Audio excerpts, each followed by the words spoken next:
가장 위대한 삶의 길에 대해서 함께 은혜를 나누고자 합니다.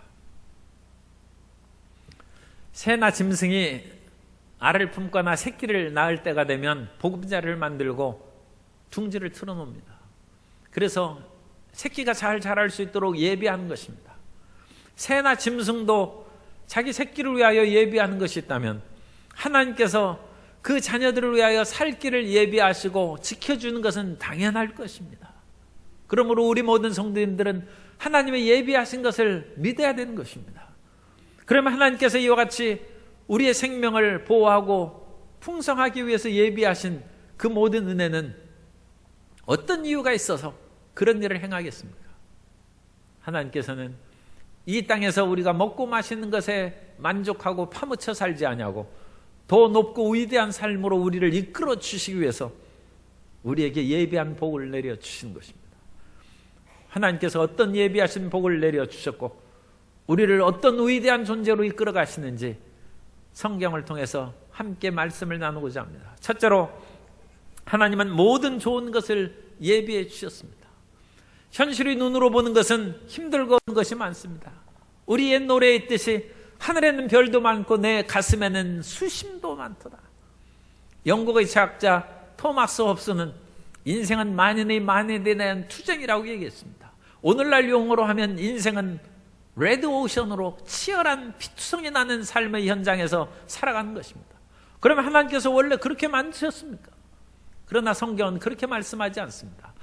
하나님께서 천지와 만물을 지으신 후에 하나님이 보시기에 심히 좋았다고 했습니다. 약육강식으로 처참하게 살아가는 그 모습을 보고 좋았다고 하시진 않았을 것입니다. 그러므로 오늘날 이 세상은 헝클어진 세상입니다. 아담과 하와가 타락한 후에 이 세상이 뒤집어지고 모든 것이 바뀐 것입니다. 그러나 하나님께서 아담과 하와를 만드실 때는 거하는 에덴 동산이 먹기도 보기에도 좋은 과실로 풍성한 아름다운 세계였다고 창세기 2장 8절 이하에서 말씀합니다. 야훼 하나님의 동방의 에덴에 동산을 창설하시고 그 지으신 사람을 거기 두시니라.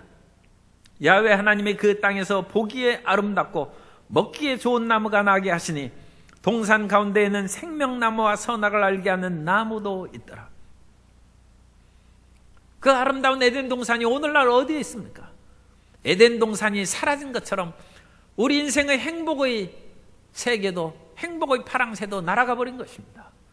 그러나 모든 것이 없어지진 않았습니다. 하나님의 형상으로 지음받은 우리의 마음속에는 여전히 사랑이 조금 남아있고 믿음도 조금 남아있고 서로 돕고 살아가는 그런 우정도 남아있습니다. 물론 그것을 가지고 하나님 앞에 나아갈 수 있는 그런 정도는 되지 않습니다. 우리는 하나님의 은혜가 없이는 구원받을 수 없는 전적으로 타락한 존재입니다. 오직 하나님의 은혜만이 우리를 구원하실 수 있습니다. 그렇다고 해서 인간이 짐승이 된 것은 아닙니다. 하나님의 형상의 흔적이 남아있어서 우리는 짐승보다 나은 것이고 우리가 이 세상에서는 미워하고 다투는 일도 많지만 그래도 사랑의 마음이 양심이 살아있는 것입니다. 자연계에서도 공생의 관계가 많이 있습니다. 이 자연계가 타락하고 아담 이후로 헝클어진 자연계가 됐지만 그 무서운 악어가 입을 딱 벌리고 있으면 악어새가 와서 악어 이 사이에 낀 음식을 찌개기를 자기가 먹으면서 그 치아를 청소해 주는 것입니다. 악어는 절대 악어새를 잡아먹지 않습니다. 그 모든 것을 맡기고 악어새가 쪼아서 조금 아플지라도 그런 것을 견디고 서로 공생관계에 있는 것입니다. 물고기 가운데서도 곰치와 청소놀래기는 곰치 이 사이에 낀 것을 청소놀래기가 그것을 먹는답니다. 저 동남아시아에 가면 하얀 색깔의 물소가 있는데 그 물소들이 그야말로 그 더운 지역에서는 등에 기생충이 자라요. 그런데 소가 아무리 힘이 세긴 하지만 자기 등은 못 긋습니다. 그러니까 등을 긁을 수 있는 그런 그 도구가 없죠. 꼬리가 있어도 그것이 어깨까지는 하지 못하고 아무리 앞발굽이 힘이 센다 할지라도 그것으로 등을 긁을 수는 없죠. 그래서 소동 쪽이라는 새를 하나님이 주셨어요. 그래서 소동 쪽의 새가 물소의 등에 여러 마리 앉아 있습니다. 그래가지고 그것을 기생충이나 벌레 그런 것을 콕콕 쪼아 먹습니다. 소는 그것이 얼마나 시원하겠습니까? 자연계에서도 서로 돕고 공생으로 살아갈 수 있도록 그 길을 열어주신 것입니다. 그러므로 오늘날 우리가 아무리 험악한 세상을 살아간다 할지라도 주님께서는 우리를 돕는 길로, 생명의 길로 지키시고 인도하여 주실 줄 믿습니다. 하나님께서 100세에 아브라함이 이삭을 낳았을 때, 이제 얼마 지나서 이삭이 성장했을 때 너희 사랑하는 독자 이삭을 내가 지시할 산으로 가서 번제로 드리라고 했습니다. 청천벽력 같은 말씀을 들었는데도 아브라함 눈 하나 깜짝하지 아니하고 아침에 일찍 일어나서 그 아들에게 나뭇집을 지우고 그 하나님이 지시한 산으로 갑니다. 아브라함이 어째 그런 일을 할 수 있습니까? 100살에 낳은 자식입니다. 아브라함은 하나님의 좋으심을 믿고 있었고 하나님께서 모든 것들을 합력하여 선을 이룬다는 것을 믿고 있었고 하나님께서는 예비하신 하나님이라는 것을 믿고 있었기 때문입니다. 그러므로 태연하게 아브라함이 그 이삭을 번제로 드리려고 할 때 하나님의 사자가 다급하게 소리를 지르면서 렘브란트의 그림에만 그 손을 딱 잡습니다. 아브라함이 얼마나 그야말로 격렬하게 그 일을 시행하려고 했는지 천사가 놀라서 손을 잡는 것으로 렘브란트 유명한 화가는 그렇게 그림을 그렸어요. 하나님께서 그걸 보고 놀라셨어요. 내가 정말 나를 사랑하는구나. 내가 말로만 나를 사랑하는 것이 아니라 진실로 사랑하는구나. 그러면서 하나님께서는 이미 순양을 예비해 놓으셨어요. 하나님께서는 이삭을 결코 인신제사를 받지 않습니다. 하나님은 사람을 받으시는 하나님이 아니십니다. 그래서 그 나무에 걸린 그 산양이죠. 산양을 보게 하고 그 순양을 하나님께 드리라고 창세기 22장 13절 이하에서 말씀합니다. 아브라함이 눈을 들어 살펴본 즉 한 순양이 뒤에 있는데 뿔이 수풀에 걸려 있는지라 아브라함이 가서 그 순양을 가져다가 아들을 대신하여 번제로 드렸더라. 아브라함이 그 땅 이름을 야훼 이레라 하였으므로 오늘날까지 사람들이 이르기를 야훼의 산에서 준비되리라 하더라. 따라서 하시겠습니다. 야훼 이레. 하나님은 준비해 주십니다. 그러니까 걱정하지 말라는 것입니다. 일본의 홋카이도에 목사님이 계신데 그 홋카이도에 계신 목사님이 젊었을 때 너무 일하기를 싫어해가지고 청년 시절에 좀 방황했어요. 그래가지고 다른 사람은 직장을 갔는데 20대 그냥 집에서 빈둥빈둥 낮에 직장 가지도 않고 놀고 낮잠 자고 그러다 보니까 심심하지 않습니까? 그러니까 저녁이 되면 밖에 나가는 거예요. 그러니까 밤에 돌아다니다 보니까 도둑질을 하게 됐어요. 그래서 그 사람이 이제 도둑놈이 됐어요. 밤에는 돌아다니면서 도둑질을 하고 낮에는 그냥 빈둥거리고 낮잠 자고 그렇게 해서 지내는데 어느 날 여학교 기숙사를 도둑질을 하는데 뭐 여학교 기숙사에 무슨 뭐 보물이 있겠어요. 옷가지를 이제 훔쳐다가 자기 집에 가서 그걸 풀어놓고 코트를 이렇게 보니까 코트 하나가 묵직한 거예요. 아, 이 지갑이 들었나 해가지고 딱 들어보니까 열어보니까 지갑이 아니라 조그만 책이 있는데 보니까 성경책이 있는 거예요. 그래가지고 그냥 방구석에 던져놓고 빈둥거리고 며칠 보내다가 낮에 심심하니까 성경책에 뭐가 써있는가 한번 일어나서 그것을 집어서 딱 펴서 읽었더니 에베소서 4장 28절이 눈에 딱 보였어요. 도둑질하는 자는 다시 도둑질하지 말고 돌이켜 가난한 자에게 구제할 수 있도록 자기 손으로 수고하고 선한 일을 하라.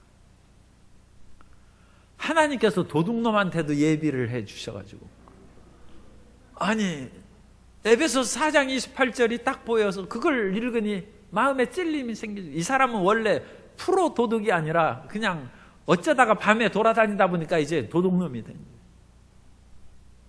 그래서 반성하고 취업해가지고 일하면서 성경을 읽으니까 신학교에 가서 목사가 되었는데 그 사이에 아름다운 교수를 만나서 결혼을 했어요.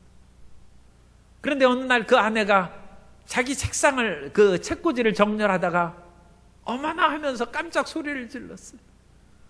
자기가 분실한 여학교 때 분실한 성경책이 거기에 꽂혀 있는. 물론 그 목사님이 이제 과거를 얘기하고 결혼을 했겠죠. 내가 소시적에 좀 마음을 방황하다가 좀 도둑질도 조금 했다고 뭐 그렇게 얘기했겠죠. 그런데 그 여학생 성경책을 훔쳤는데 그 사람이 자기 아내가 될 줄 어찌 알았겠어. 하나님은 인생을 구원하시기 위해서 준비하신 것입니다. 우리의 모든 삶의 길을 주님께서 예비하시고 준비하셔서 하나님의 길로 우리를 이끌어 주시는 것입니다. 오늘 본문에 보면 고린도 교회에 바울파가 있고 아볼로파가 있고 게바파가 있고 그리스도파가 생겼는데, 사도 바울은 고린도 교회를 1년 6개월 18개월 있으면서 고린도 교회를 개척한 사람이에요. 그러니까 바울파가 당연히 있죠. 그런데 사도 바울은 사도로서 교회를 개척하는 비전이 있고 하나님의 사명을 받았기 때문에 고린도 교회에 그냥 담임 목사 안 하고 또 딴 데로 가서 아볼로가 거기에서 성경을 가르치고 목회했어요. 그러니까 아볼로를 또 추종하는 사람이 생겼어요. 또 게바, 예수님의 수지자인 베드로가 와서 거기에서 성회를 이끌고 말씀을 증거하니까 베드로를 추종하는 사람이 생겼어요. 그래서 바울파, 아볼로파, 게바파가 생기고, 나는 이것도 저것도 아니고 그리스도파다, 그런 사람도 있었는데, 하나님께서는 이 모든 것을 주님께서 준비하시고 예비하셔서 고린도 교인을 살리시는 것입니다. 바울만 따르라고 하나님께서 바울을 보낸 것이 아니라, 아볼로만 따르라고 아볼로를 보낸 것이 아니라, 바울도 필요하고 아볼로도 필요하고 게바도 필요하고 모든 사람을 통하여 고린도 교인들이 영적으로 충만하게 성장할 수 있도록 이끌어 주신 것입니다. 사람은 쌀, 탄수화물도 먹어야 되지만 단백질도 섭취해야 되고 지방도 섭취해야 됩니다. 또 무기질의 그런 미네랄도 섭취해야 되는데, 우리 몸 신체에서 미네랄은 3.5%입니다. 그런데 3.5%의 미네랄을 섭취하지 않으면 밥을 2그릇 먹어도 사람이 몸에 기운이 없어요. 아니, 밥을 그러같이 많이 먹는데도 왜 기운이 없는 거예요? 미네랄을 섭취를 해요. 그래가지고 우리가 소금기나 뭐 어쨌든 비타민이라든지 여러 가지 무기질을 많이 섭취를 해놔야, 그것을 충족하지 않으면 암에도 걸리고 당뇨병도 걸리고 고혈압이 생기는 것입니다. 비록 3.5%의 적은 분량이지만 그 같은 필수적인 것을 꼭 채워야 온몸이 힘있고 건강하게 살아가는 것처럼, 우리는 주된 하나님의 말씀도 믿고 기도도 해야 되고 봉사도 해야 되고 다른 사람과 어울려 전도도 해야 되고, 이런 것을 골고루 해야 건강한 크리스찬이 됩니다. 그래서 이 모든 건강한 크리스찬이 될 수 있도록 하나님께서는 바울도 아볼로도 게바도 보내고, 그 모든 사람은 다 너희를 위한 것이라는 것입니다. 그렇게 해서 훌륭한 하나님의 자녀가 되고 크리스찬이 되라는 것입니다. 그러면 이와 같이 훌륭하고 크리스찬이 돼서 우리가 어떤 길로 나아갈 수 있도록 주님께서 그와 같이 예비해 주신 것입니다.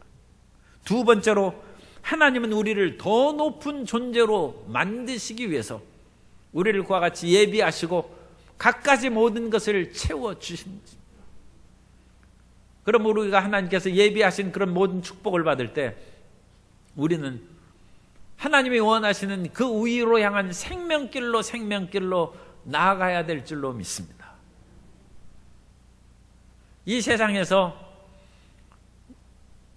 짐승들도 곡간이 없는데도 여전히 이 추운 겨울 어떻게 날까 좀 걱정이 되긴 합니다만, 그래도 먹고 그렇게 살죠. 새들도 모아놓은 것이 없어도 먹고 살고. 그런데 이제 다람쥐는 도토리나 밤을 또 그렇게 모아놓는다고 그래요. 그러니까 모아놓는 짐승도 있고 모아놓지 않고 그냥 하나님 믿고 사는 그런 짐승들이 많이 있어요. 그러면서 주님께서 우리에게 말씀하십니다. 너희는 무엇을 먹을까 무엇을 마실까 염려하지 말라는 것입니다. 하나님께서 공중의 새도 먹이시고 기르시고 들에 핀 백합화도 입히시거늘 하물며 너희를 까보냐. 하나님께서 우리를 돌보시고 모든 필요한 것으로 채워주실 줄 믿습니다. 그러면 우리는 가만히 있어서 그렇게 되는 것은 아니고 먼저 그 나라와 의를 구하라. 그리하면 이 모든 것을 너희에게 더하시리라고 말씀하신 것입니다. 그런데 하나님의 나라와 의를 구하지 아니하고 세상의 의식주와 일용할 양식에만 내달려 살고 그러면 하나님께서 그런 것들을 좀 결박해야 하실 때도 있어요. 둘째 아들이 아버지 재산을 받아가지고 먼 나라에 가서 허랑방탕하게 탔었습니다. 이 둘째 아들도 회개해야 될 거 아닙니까? 그런데 회개할 기미가 안 보여요. 그러니까 그 나라에 기근이 들어요. 먹을 것이 없어졌어요. 할 수 없이 둘째 아들이 유대인들로는 가장 하고 싶지 않은 직업인 돼지 치는 일을 합니다. 그런데 돼지우리에서 일하는데도 돼지가 먹는 쥐염 열매조차 주는 것이 없어요. 먹을 것이 떨어졌어요. 막다른 궁지에 몰리니까 이 둘째 아들이 그제서야 회개합니다. 내 아버지 집에는 일용할 양식이 풍족한 일꾼들이 얼마나 많은가. 내가 이제 부끄럽긴 하지만, 벼룩도 낯짝이 있다고 그러죠. 부끄럽긴 하지만 내가 아버지 앞에 가서 차마 아들이라고 다시 인정받게 된 제가 그 말씀은 드릴 수 없지만 나를 품꾼의 하나로 써주소. 얼마나 배고프고 모든 것이 막막해졌으면 그런 일을 하겠습니까? 그래서 회개하고 하나님께 나오는 것입니다. 그러나 그 아버지는 그 아들을 품꾼으로 하는 것이 아니라 좋은 옷을 입히고 가락지를 끼고 신을 입히고 살찐 송아지를 잡아 그를 높고 위대한 길로 이끌어 주셨습니다.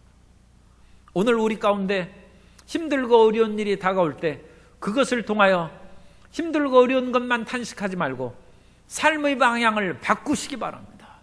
하나님께서 그 어려운 코너로 몰아넣은 것은 우리가 더 높고 위대한 존재로 살아가도록 주님께서 이끌어 주시기 위함입니다. 박은하는 먹고 살 길이 어려워서 삼류 반무대 가수 음악가로 그와 같이 세월을 보냈어요. 그러다가 어느 날 베토벤의 교향곡을 듣고 저 사람은 저와 같이 위대한 곡을 만드는데 나는 이게 무엇인가. 삼류의 반무대 음악가의 생활을 청산하고 파우스트 서곡을 썼다고 했습니다.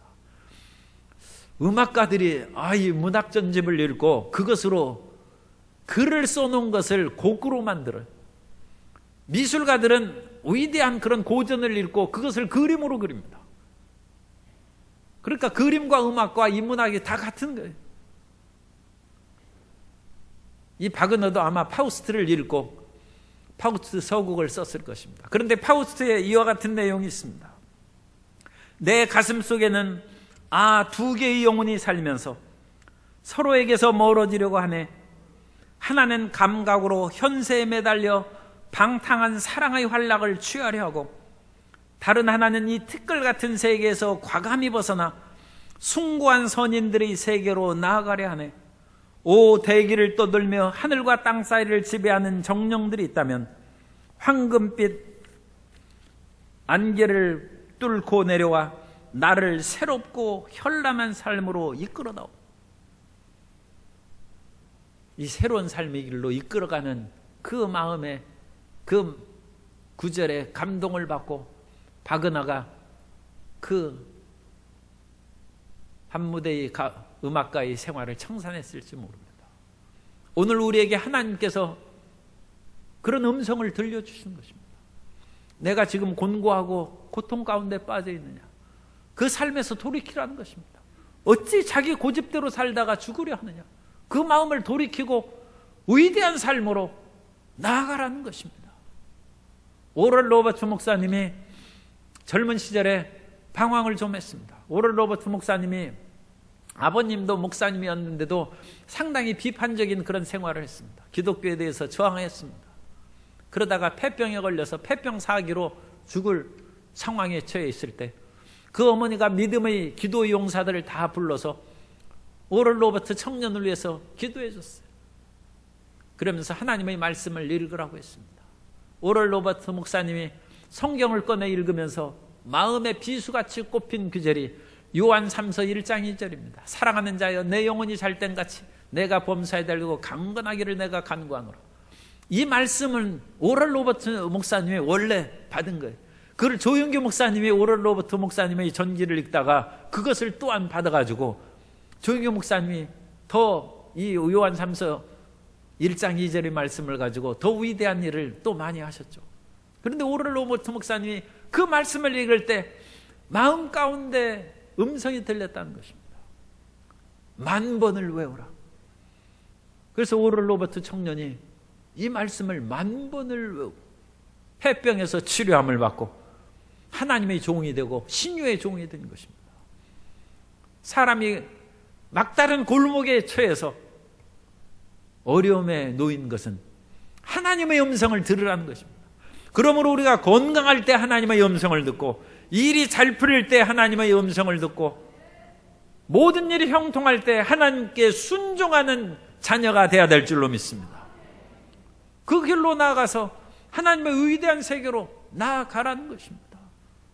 하나님의 꿈을 꿈고 그 길로 나아가면 주님께서 우리를 사용하시고 하나님의 위대한 역사를 드러내 주신 것입니다. 세 번째로 우리는 하나님께 바쳐진 삶이 가장 위대한 삶인 것을 우리는 깨달아야 됩니다. 따라서 하세요. 하나님께 바쳐진 삶이 가장 위대한 삶입니다.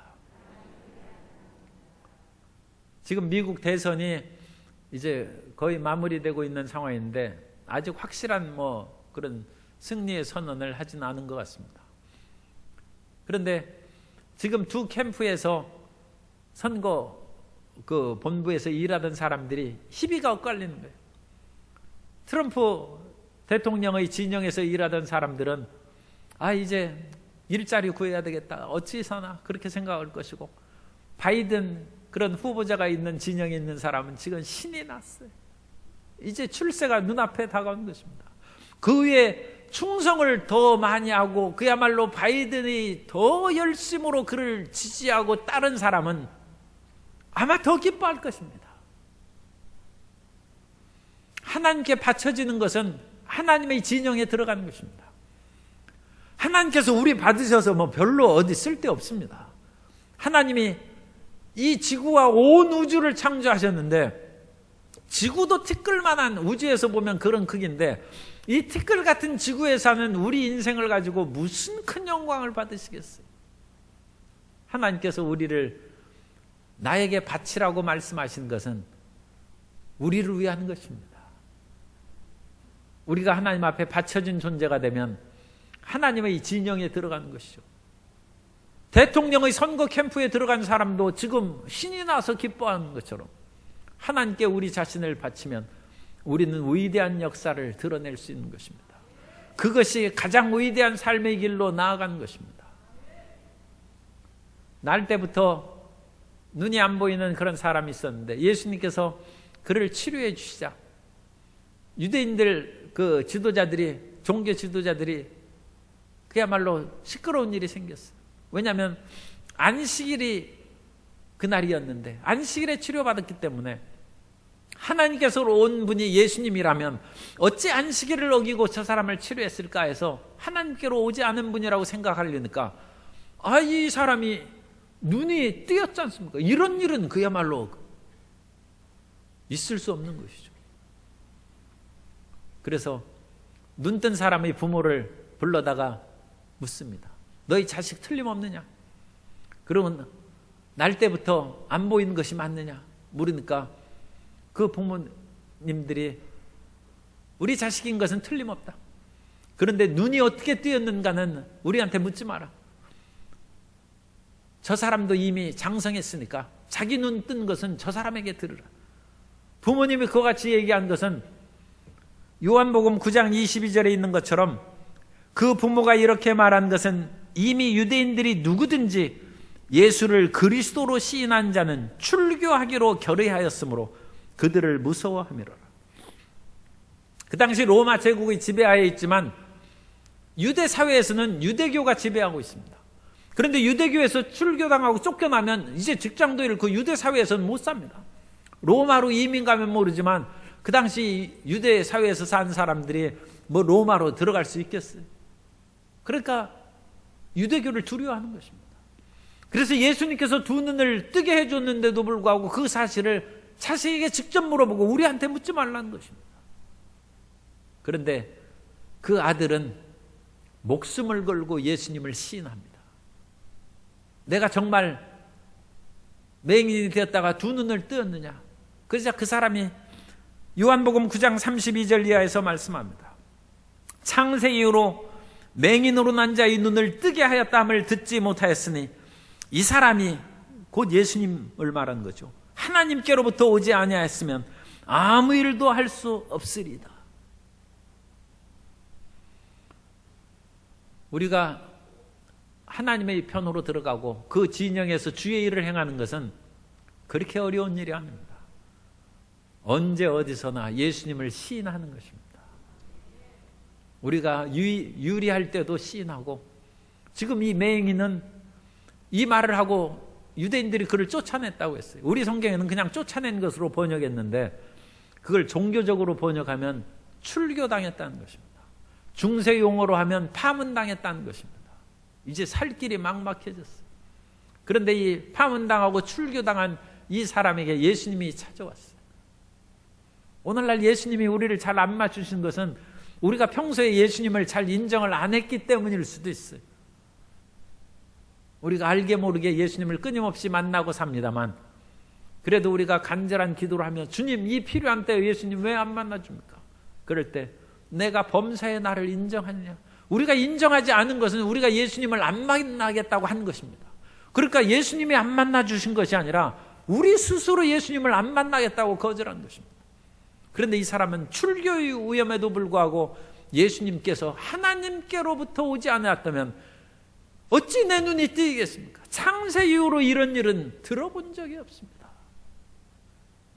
그 고백을 예수님께서 기쁘게 받으시고 이 사람에게 임한 것입니다. 에스더와 모르드게가 포로로 끌려가서 거기에서 험하게 인생을 살다가 에스더가 미모가 뛰어남으로 페르시아의 그런 왕비가 됐어요. 그리고 모르드게도 비록 이방 나라지만 취직해서 살아야죠. 그래서 궁전 문지기로 취직했어요. 그런데 궁전 문지기로 취직했으면서도 불구하고 사람에게, 신에게 경배하듯이 그렇게 엎드려 절하지는 않았어요. 그래서 총리 대신인 하만이 보고 이런 건방진 사람이 누군가 알아보니까 모르드게 한 사람만 파직시키거나 죽이는 것으로 내 분이 안 풀리니까 그 민족이 무슨 민족인가 알아보니까 유다 민족이라고. 유다 민족을 다 없애버려야 되겠다. 그래서 왕에게 가서 유다 민족이 가진 재산을 다 국고에 드리겠사오니 나를 잡아서 유다 민족을 다 죽이도록 허락을 내주십시오. 이 민족은 이 나라에 있어서는 안 될 아주 거추장스러운 존재입니다. 그래서 왕이 허락을 했어요. 그래서 유다 민족이 다 죽게 됐어요. 그때 모르드게가 왕비를 찾아와서 얘기합니다. 유다 민족이 지금 죽을 지경에 처했는데 너만 왕궁에 있다고 홀로 이 재앙을 피해갈 것으로 생각하지 말라. 내가 왕비가 된 것은 이 어려움 속에서 이 민족을 구하기 위해서 하나님께서 예비한 사람인 줄 내가 어찌 알겠느냐. 그래서 에스더가 대답합니다. 왕이 부르지 않으면 왕비를 할지라도 못 나갑니다. 그래서 얘기합니다. 네가 죽음을 두려워해가지고 유다 민족인 것을 고백 안 하려고 하느냐. 하나님께서 이 민족을 사랑하심으로 내가 말을 하지 않는다 할지라도 하나님께서는 이 재앙에서 유다 민족을 건져 주시겠거니와 내가 이 일을 하지 않으면 너와 내 집은 망할 것이다. 그러자 그 말을 듣고 에스더가 내가 죽으면 죽으리다 하고 나아가서 유다 민족의 목숨을 구하는 구명운동을 성취하고 그로 말미암아 승리한 그 사실을 적어놓은 것이 에스더서고 그로 말미암아 생긴 절기가 부림절인 것입니다. 오늘 우리가 가지고 있는 지위나 명예나 학식이나 모든 것들이 누구를 위한 것입니까? 나를 위한 것입니까? 하나님을 위한 것입니까? 우리의 가진 모든 것은 그리스도의 것이요, 그리스도는 하나님의 것이라고 했습니다. 우리는 이 위대한 세계로 향하여 전진해 나아가야 되는 것입니다. 우리가 하나님 앞에 우리 자신을 바친다는 것을 너무 거창하게 생각할 필요 없습니다. 우리는 하나님의 진영 속으로 들어가는 거예요. 바이든이 선거 캠프로 들어간 것이고, 우리가 자연계의 그런 과실나무로 얘기하면 그 과일 가지에 붙어 있는 것입니다. 지금 오곡개가 무르익고 수확이 거두어지고 있는데, 감나무의 대봉, 그 감은 보면 이 주먹보다 커요.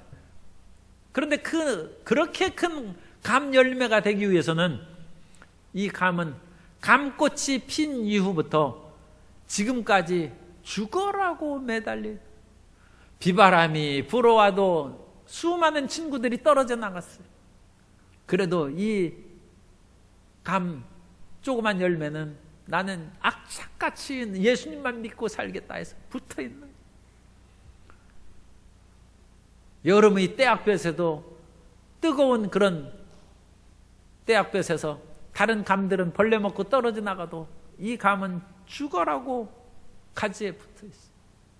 그래야 열매가 맺히는 거죠. 오늘 우리가 예수님 앞에 나와서 열매를 맺는 것은 그게 어려운 일이 아니에요. 그 열매의 진액을 공급하는 것은 나무가 하는 것입니다. 일은 하나님이 하시는 것입니다. 일을 행하시는 야훼, 일을 지어 성취시키는 야훼입니다. 하나님이 일을 하시는 것입니다. 하나님이 문을 열면 닫을 자가 없고, 하나님이 문을 닫으면 열 자가 없는 것입니다. 그럼 우리는 무엇을 합니까? 주님께 붙어 있는 것입니다. 비바람이 불어도 붙어 있는 것이고, 사람이 우리를 번거롭게 해도 붙어 있는 것이고, 귀신이 우리를 괴롭게 하도 붙어 있는 것이고, 우리는 사나 죽으나 주님께 붙어 있고 주님을 따라가야 될 줄로 믿습니다. 로마서 14장 7절 이하에서 말씀합니다. 우리 중에 누구든지 자기를 위하여 사는 자가 없고 자기를 위하여 죽는 자도 없도다. 우리가 살아도 주를 위하여 살고 죽어도 주를 위하여 죽나니 그러므로 사나 죽으나 우리가 주의 것이로다. 주님께 붙어 있으면 저절로 열매를 맺습니다. 포도 열매가 일하는 거 없습니다. 포도 가지에 붙어 있는 것이 일해. 끝까지 포도나무 가지에 붙어 있으면 그 포도나무가 뿌리로부터 물을 끌어올리고 진액을 공급하고 태양에서 광합성을 해서 영양분을 공급해서 포도 열매가 맺는 것입니다. 하나님께서 우리를 구원하시기 위해서 수많은 사람을 예비해 주셨고 오늘 우리가 이 자리에 앉아 있는 것입니다. 그건 하나님의 예비하신 축복을 우리가 받았다는 것입니다. 그리고 이 예비하신 축복을 받은 사람은 이 땅에서 사는 것으로 만족하지 아니하고 하나님이 원하신 위대한 존재로 전진해 나아가야 될 줄로 믿습니다. 하나님 앞에 위대한 존재로 전진하는 것은 자나 깨나 비가 오나 눈이 오나 예수님께 붙어 있는 것입니다. 예수님을 시인하는 것이고 예수님을 위하여 끊임없이 섬기고 봉사하는 것이고 끊었다 떨어졌다 붙었다 하면 열매가 그게 열겠습니까?